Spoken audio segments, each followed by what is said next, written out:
Hello friends, मैं सुचंद एक बार फिर स्वागत करता हूं आपके अपने YouTube channel YCP tech tutorial में। फ्रेंड्स, आज हम आपको बताने चल रहे हैं 4 फरवरी 2022 को ट्रिपल सी में पूछे गए महत्वपूर्ण प्रश्नों को, जो कि हमें कुछ स्टूडेंट के द्वारा प्रोवाइड किया गया है। जो स्टूडेंट हमें क्वेश्चन को दिए उनका नाम है महिमा मिश्रा, प्रतिमा उपाध्याय, सुंदरी, सिंपा यादव और सचिन शर्मा। इन्होंने हमें क्वेश्चन को प्रोवाइड किया है। तो हमारा जो पहला क्वेश्चन इसमें आया था 4 फरवरी के एग्जाम में, फ्रेंड्स आपको बता दूं, अगर आप मार्च मंथ में अप्रैल मंथ में एग्जाम के लिए प्रिपरेशन करना चाहते हैं तो इन सब सारे क्वेश्चन को आप सॉल्व करके जाएं, क्योंकि ट्रिपल सी में जो क्वेश्चन होते हैं कई ऐसे क्वेश्चन होते हैं जो कि हर बार रिपीट होते हैं और हर बार के एग्जाम में आते हैं। तो इसमें हमारा पहला क्वेश्चन है CPU के 2 भाग होते हैं। तो इसका जो राइट आंसर होगा वह होगा फॉल्स, क्योंकि फ्रेंड जो हमारा CPU होता है, CPU के 2 भाग नहीं, CPU के 3 भाग होते हैं। एक हमारा होता है CU, दूसरा हमारा होता है ALU, तीसरा हमारा होता है रजिस्टर। यानी CPU के 2 भाग नहीं होते हैं, CPU के 3 भाग होते हैं। अगला क्वेश्चन इसमें आया था 1 गीगाबाइट कितने के बराबर होता है, मतलब 1 GB कितने के बराबर होता है। तो इसका जो राइट आंसर होगा 1 GB आपका 1024 MB के बराबर होता है। अगला क्वेश्चन है क्रेडिट कार्ड और डेबिट कार्ड में समान डिजिट होता है। जी हाँ फ्रेंड्स, यानी जो हमारा डेबिट कार्ड और क्रेडिट कार्ड होता है इसमें जो डिजिट होते हैं समान होते हैं, दोनों में ही 16 डिजिट होते हैं। तो इसका जो राइट आंसर होगा वह होगा ट्रू। हमारा अगला क्वेश्चन है B2B में B का क्या तात्पर्य है। आपको बताना जो कि B2B है इसमें B का क्या तात्पर्य है। तो आपको बता दूं जो आपका B2B है इसमें B का तात्पर्य होगा बिजनेस। इसका राइट आंसर होगा बिजनेस। अगला क्वेश्चन है पहले जनरेशन में किसका प्रयोग किया गया था। तो फ्रेंड्स इससे क्वेश्चन काफ़ी ज़्यादा आते हैं जनरेशन से। आप अगर जनरेशन का वीडियो देखना हो तो आप हमारे यूट्यूब चैनल के प्लेलिस्ट में जाएं, वहाँ पे कंप्यूटर फंडामेंटल का मैंने एक अलग से चैप्टर बना रखा है, वहाँ पे आप जनरेशन हिस्ट्री ये सब सारा टॉपिक पढ़ सकते हैं। तो कह रहा है पहले जनरेशन में किसका प्रयोग किया गया था। जो आपका पहले जनरेशन में प्रयोग किया गया था वह उपयोग हुआ था वैक्यूम ट्यूब। इसका राइट आंसर होगा वैक्यूम ट्यूब। अगला क्वेश्चन है याहू एक वेब ब्राउजर है। तो आपको बता दूं जो हमारा याहू है एक सर्च इंजन है, वेब ब्राउजर नहीं है। तो इसका राइट आंसर होगा फॉल्स, क्योंकि जो हमारा याहू है वो हमारा एक सर्च इंजन होता है। अगला क्वेश्चन पूछा था X.25 एक पैकेट स्विचिंग प्रोटोकॉल नहीं है। तो इसका जो राइट आंसर होगा फॉल्स, क्योंकि हमारा जो X.25 है यह एक पैकेट स्विचिंग प्रोटोकॉल है। तो इसका राइट आंसर होगा फॉल्स। अगला क्वेश्चन है नेटस्केप नेविगेटर एक वेब ब्राउजर है। जी हाँ फ्रेंड्स, यानी जो हमारा नेटस्केप नेविगेटर है वह हमारा एक वेब ब्राउजर होता है। तो इसका राइट आंसर होगा ट्रू, यानी क्योंकि हमारा नेटस्केप नेविगेटर एक वेब ब्राउजर होता है। अगला क्वेश्चन है ईमेल में @ के बाद आने वाले टेक्स्ट को क्या कहते हैं। आपको बता दूं ईमेल के 2 भाग होते हैं, एक होता है यूजर नेम, दूसरा होता है डोमेन नेम। तो जो आपका @ के बाद आने वाला टेक्स्ट होता है उसको डोमेन नेम कहते हैं। तो हमारा अगला क्वेश्चन है लिब्रे ऑफिस कैल्क में सेल की अधिकतम ऊंचाई कितना होता है। तो आपको बता दूं जो हमारा लिब्रे ऑफिस कैल्क होता है उसमें सेल की जो अधिकतम ऊंचाई होता है वह होता है 1.25 इंच। इसका राइट आंसर होगा 1.25 इंच। अगला क्वेश्चन है इंटरनेट के खोजकर्ता हैं, यानी आपको बता दूं जो आपके इंटरनेट के खोजकर्ता हैं वो हैं वापकॉन और उसके बाद दूसरा है विंडसर्व। इसका जो राइट आंसर होगा वह होगा बोथ, क्योंकि जो इंटरनेट के खोजकर्ता इन दोनों लोग को माना जाता है। और एक चीज़ और बता दूं फ्रेंड्स, यानी एक क्वेश्चन ये भी आता है इंटरनेट का मालिक कौन होता है। तो आपको बता दूं इंटरनेट का कोई भी मालिक नहीं होता है, क्योंकि इंटरनेट क्या होता है स्वतंत्र होता है, इसको कोई भी पर्सन यूज कर सकता है। तो अगला क्वेश्चन है POP का पूर्ण रूप है। आपको बता दूं जो आपका POP का पूर्ण रूप है वह होता है पोस्ट ऑफिस प्रोटोकॉल। इसका राइट आंसर होगा पोस्ट ऑफिस प्रोटोकॉल। अगला क्वेश्चन है राइटर में प्रिंट प्रीव्यू देखने का शॉर्टकट है। अगर आपको बता दूं राइटर में आपको प्रिंट प्रीव्यू देखना है तो उसके लिए आपका जो शॉर्टकट की है वह होता है Ctrl+Shift+O। इसका राइट आंसर होगा Ctrl+Shift+O। अगला क्वेश्चन है लैंडमैन वैन किस पीढ़ी में आया था? तो आपको बता दूं जो आपका लैंडमैन वैन है वो आपका 4th जनरेशन में आया था, 4थे जनरेशन में आया था। और एक क्वेश्चन और पूछता है कीबोर्ड और माउस किस जनरेशन में आया था? तो आपको बता दूं जो आपका कीबोर्ड माउस है वो आपका 3rd जनरेशन में आया था। तो फ्रेंड जो सबसे ज़्यादा परिवर्तनशील जनरेशन माना जाता है जिसमें तमाम सारे टेक्नोलॉजी का यूज किया गया तो 4थे जनरेशन को माना जाता है, क्योंकि 4थे जनरेशन में आपका नेटवर्क का आविष्कार हुआ था, 4थे जनरेशन में आपके इंटरनेट का आविष्कार हुआ था, 4थे जनरेशन में सुपर कंप्यूटर आया था। तो बहुत ज़्यादा जो चेंजिंग का दौर माना जाता है, जनरेशन माना जाता है, वो 4थे जनरेशन को माना जाता है। अगला क्वेश्चन है ईमेल प्रयोग नहीं होता, ईमेल में प्रयोग नहीं होता है, आपको इसमें बताना है इसमें कौन सा ऑप्शन है जो ईमेल में प्रयोग नहीं होता है, नंबर, सिंबल, स्पेस या फिर अंडरस्कोर। तो आपको बता दूं ईमेल बनाते समय आप नंबर का भी यूज कर सकते हैं, सिंबल का भी यूज कर सकते हैं, अंडरस्कोर का भी यूज कर सकते हैं, लेकिन अगर आप ईमेल बना रहे हो तो वहां पर स्पेस का यूज आप नहीं कर सकते हैं। अगला क्वेश्चन है सेलिंग 1755 कामादो का मान क्या होगा? आपको बता दूं सेलिंग का काम क्या होता है। सेलिंग काम होता है फ्रेंड्स यानी जो 1755 है इसको ऐसी संख्या में बढ़ा करके कर देगा जो कि 2 से पूर्णतः कट जाए। अब आपको इसमें ये पहचानना होगा 1755 में ऐसी क्या संख्या हम जोड़ दें जो कि 2 से पूर्णतः कट जाए। तो इसमें अगर 1755 को 1756 आप कर देते हैं तो 2 से पूर्णतः कट जाएगा, इसका राइट आंसर होगा 1756। और एक फंक्शन होता है फ्लोर। फ्लोर में क्या होता है फ्रेंड्स, ये जो संख्या होता है जैसे 1755 यहाँ है तो घटा देता है, घटा देगा कि ताकि जो कि पूर्णतः कट जाए। अगर फ्लोर पूछा होता तो इसका राइट आंसर होता 1754।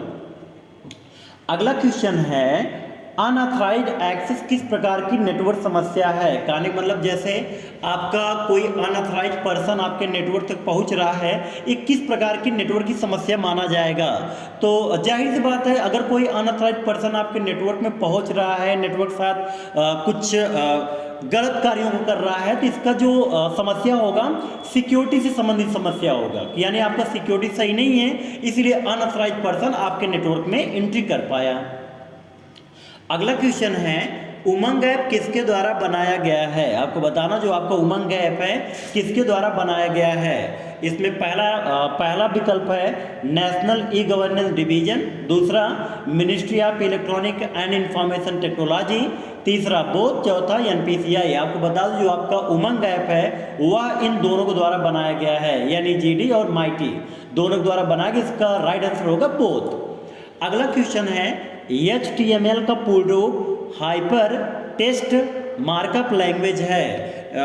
इसका जो राइट आंसर होगा वह होगा फॉल्स, क्योंकि जो आपका HTML का पूर्ण रूप होता है वह होता है हाइपर, यहाँ टेक्स्ट नहीं टेक्स्ट होना चाहिए तब सही होता है, हाइपर टेक्स्ट मार्कअप लैंग्वेज। ये आपका वेब डेवलपिंग लैंग्वेज है, इसकी मदद से हम वेब पेज को डेवलप कर सकते हैं।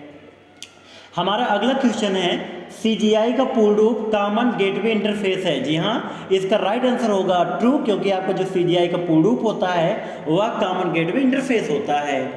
अगला क्वेश्चन है डिलीट किया हुआ ईमेल कहाँ स्टोर होता है? यानी आपको बताना जो आपका डिलीटेड मेल होते हैं वो कहाँ स्टोर होते हैं, इनबॉक्स में या फिर सेंड बॉक्स में या फिर ट्रैश में या फिर आउट बॉक्स में। तो यानी आपको बता दो जो आपका ईमेल डिलीट होता है वह डिलीटेड मेल ट्रैश फोल्डर में जाता है। और एक चीज़ और बता दूं, ट्रैश फोल्डर में डिलीटेड मेल 30 दिनों तक रहता है। अगर 30 दिन में आपने रिकवर कर लिया तो ठीक है, नहीं तो वहाँ से परमानेंटली डिलीट हो जाएगा 30 दिन के बाद। हमारा अगला क्वेश्चन है DVD किस सन में आया था? तो आपको बता दूं जो आपका DVD रिलीज हुआ था वह हुआ था 1996 में, लेकिन ये जो डेवलप किया गया था 1995 में, लेकिन रिलीज किया गया था 1996 में। अगला क्वेश्चन है कृत्रिम बुद्धिमत्ता AI क्या है? आपको बताना जो आपका आर्टिफिशियल इंटेलिजेंस है क्या है। पहला है कि अपनी सोच कंप्यूटर में रखना, जो आपकी सोच उसको कंप्यूटर में रखना। दूसरा है अपनी बुद्धिमानी से की गई प्रोग्रामिंग। तीसरा कह रहा है मशीन को बुद्धिमान बनाना। और चौथा है गेम खेलना। तो इसका जो राइट आंसर होगा वह होगा मशीन को बुद्धिमान बनाना। इसका राइट आंसर होगा मशीन को बुद्धिमान बनाना। हमारा अगला क्वेश्चन है ईमेल किस प्रकार का हो सकता है?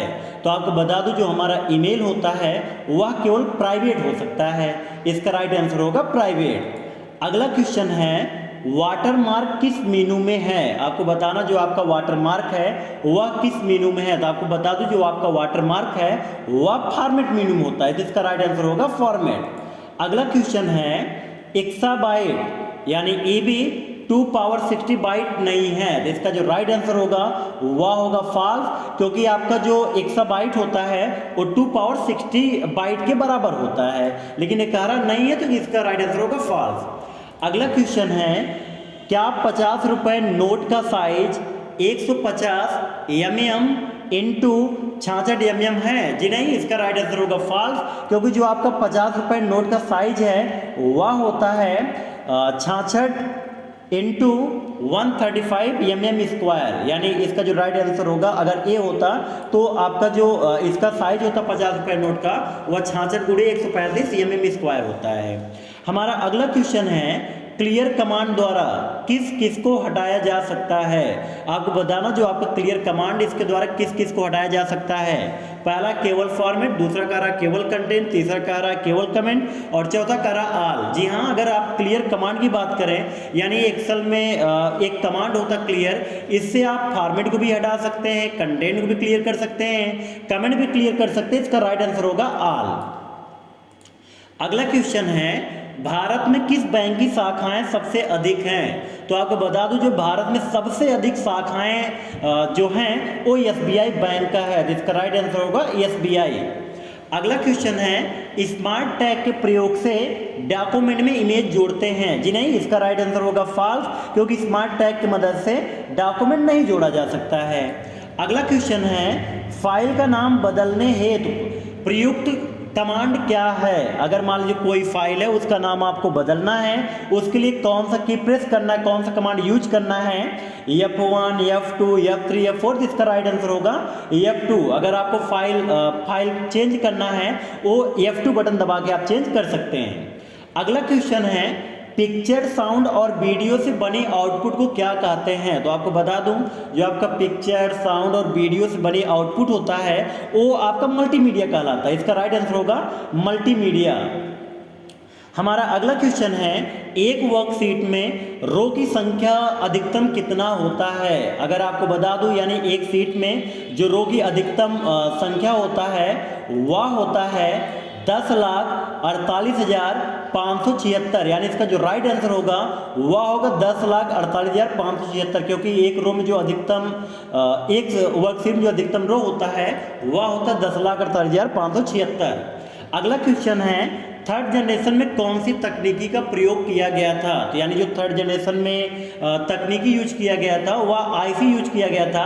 तो फ्रेंड्स यह जो क्वेश्चन 1, 2, 3, 4 यानी 4-5 फरवरी यानी 1 से 5 फरवरी में सब में क्वेश्चन आया था।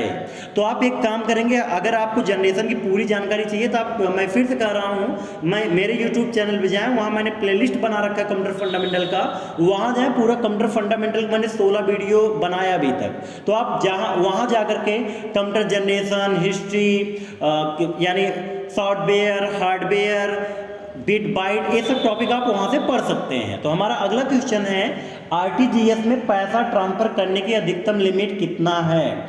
तो अगर आपको बता दूं आरटीजीएस में जो पैसा हम ट्रांसफर करते हैं उसका मिनिमम लिमिट तो 2 लाख है, लेकिन मैक्सिमम कोई लिमिट नहीं है, तो इसका राइट आंसर होगा नो लिमिट। लेकिन हाँ फ्रेंड्स, कुछ बैंक का जो लिमिट दिया है, किसी में 10 लाख दिया है, किसी में 25 लाख दिया है, लेकिन आरबीआई गाइडलाइन जो है वो फिक्स किया गया कि यानी आरटीजीएस द्वारा जो पैसा है वो चाहे जितना अमाउंट में आप दे सकते हैं, तो इसका राइट आंसर होगा नो लिमिट।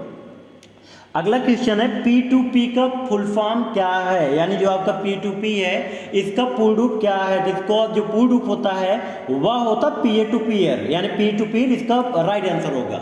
अगला क्वेश्चन है प्रॉक फाइल सिस्टम के बारे में जानकारी प्रदान करता है। आपको बता दो जो आपका प्रॉक फाइल सिस्टम है उसके बारे में जो जानकारी प्रदान करता है वह होता प्रोसेस, यानी प्रॉक फाइल जो प्रोसेस होते हैं आपके लाइनक्स में कमांड होता है, यानी वो जो भी प्रोसेस होते हैं वो प्रॉक फाइल सिस्टम के बारे में जानकारी प्रदान करता है। अगला क्वेश्चन है पहला मैसेज किसने भेजा था। यानी आपको बता दूं, यानी जो आपका पहला मैसेज है वह भेजे थे नील पापवर्थ ने, जिन्होंने 3 दिसंबर 1992 में पहला मैसेज भेजा हुआ था, और भेजे थे रिचर्ड जार्विस को। यानी इसका राइट आंसर होगा रिचर्ड जार्विस, क्योंकि जो सबसे पहला मैसेज था वह भेजा गया था रिचर्ड जार्विस को, और भेजा किसने था, नील पापवर्थ ने। अगला क्वेश्चन है, क्या खाते से IFSC कोड का पता लगा सकते हैं। जी हाँ, अगर आपका कई बैंक ऐसे होते हैं जो कि IFSC कोड भी उसमें मेंशन रहता है, तो हम IFSC कोड से यानी खातों का यूज करके IFSC कोड का पता लगा सकते हैं। तो इसका राइट आंसर होगा ट्रू। अगला क्वेश्चन है, RTGS का फुल फॉर्म क्या रियल टाइम ग्रॉस सेटलमेंट है। जी हाँ, RTGS जो पूर्ण रूप होता है वह रियल टाइम ग्रॉस सेटलमेंट होता है। इसका राइट आंसर होगा ट्रू। हमारा अगला क्वेश्चन है, क्या रेलवे टिकट होने के बाद ईमेल भेजता है। जी हाँ, अगर आप जब ईमेल आईडी अपना RTGS अकाउंट बना रहे हैं, वहाँ पर अगर आप ईमेल आईडी मेंशन किए हैं, तो जब आपका रेलवे से आप टिकट बुक कर लेंगे तो आपका जो टिकट होता है आपके मेल पे भेजता है, या फिर IRCTC के ऑफिशियल वेबसाइट पर भी आप टिकट निकाल सकते हैं। अगला क्वेश्चन है, एक बिल्डिंग में लगे नेटवर्क को क्या कहते हैं। तो आपको बता दो, जो आपका एक बिल्डिंग है उसमें लगे नेटवर्क को लैन कहा जाएगा, क्योंकि आपका जो एक बिल्डिंग तक अगर सीमित है तो उसको लैन का रूप होगा ये। अगला क्वेश्चन है, पहला ग्राफिकल वेब ब्राउजर कौन सा है। गूगल क्रोम है, या फिर नेटस्केप नेविगेटर है, या फिर मोजैक है, या फिर इंटरनेट एक्सप्लोरर है। यानी जो आपको बता दूं, पहला जो ग्राफिकल वेब ब्राउजर था वह था मोजैक। ये भी क्वेश्चन कई बार रिपीटेड हैं, तो ये सब क्वेश्चन आप भली बात पढ़ लें, क्योंकि इन सबसे बहुत बार क्वेश्चन आता है। तो आप जब भी एग्जाम देने जाएं तो सबसे पहले आप पेपर सॉल्व करने से और पहले आपको क्या करना होगा, सारा सिलेबस कंप्लीट करके जाना होगा, क्योंकि आपको पेपर तभी समझ में आएगा जब आप सारा चीजें पढ़े रहेंगे। तो आप अगर SSC की एग्जाम देना चाहते हैं, पहले सिलेबस कंप्लीट करें, उसके बाद पेपर सॉल्व करें, फिर आप एग्जाम के लिए जाएं, तब आपके लिए कोई दिक्कत नहीं होगा। तो हमारा अगला क्वेश्चन है, कौन सा ईमेल सही है। इसमें आपको पहचानना इसमें से कौन सा ईमेल है जो कि सही है। तो इसमें देखेंगे सही, इसमें सॉरी फ्रेंड्स, इसमें जो होना चाहिए था क्वेश्चन, इसमें ये होना चाहिए कौन सा ईमेल सही नहीं है। तो यानी इसमें से आपको बताना है कौन सा ईमेल सही नहीं है। तो इसमें दिया गया abc.def@mail.com, दूसरा दिया गया abc.def@mail.org, तीसरा दिया गया abc.def@mail.com। तो ये जो आपका ये ईमेल का है, ये सही नहीं है, ईमेल का फॉर्मेट नहीं सही है। तो इसका राइट आंसर होगा, ये तीनों सही है, लेकिन आपका ये जो दिया गया, क्योंकि इसमें डबल डॉट लगाया गया है इसलिए सही नहीं है। अगला क्वेश्चन है, लिब्रे ऑफिस इंप्रेस में मैक्सिमम जूम कितना है। ये भी क्वेश्चन कई बार आ चुका है।